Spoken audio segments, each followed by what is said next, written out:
Pothodnik. Pothodnik topot koraka, vječno budan sluga, lijeva bujica ljudi sa sjevera i juga, istovar jutra, provincije, stalna prihvatna baza, veliko zagrebačko zdjelo. Grozanj stukljaju torbe, aktovke, knjige, kišobrani, modno i trošno odjelo. Krkljanac ljudi, formule, citati, štiva, oguljena ramena, noge u gipsu, frizure ispod laka, očešljana kosa i kuštrava momačka griva. Diskusione radničke rane, obračunski bodovi, drame.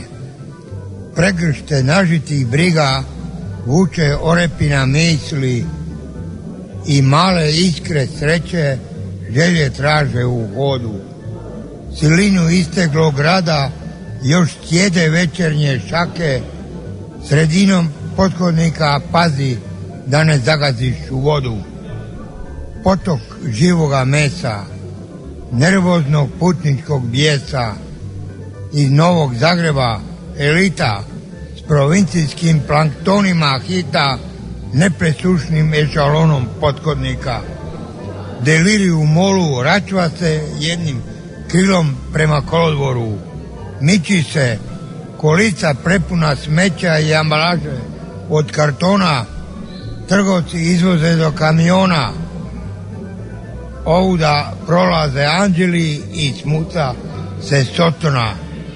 Stupovi nosači stoje južno, uza njih minute broje čekači buca.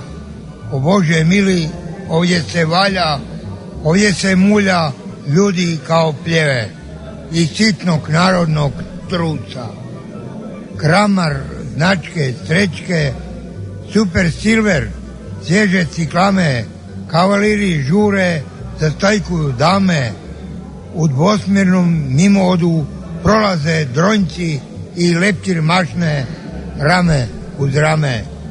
Kasno uveče gnjezde se lutalice, dežurna sekretarica poljeva pisoara pločice, pothodnik topot koraka, vječno budan sluga, slijeva se bujica ljudi sa sjevera i juga, a kad umoran dremne, jednu sekundu u dva probudi ga patrola.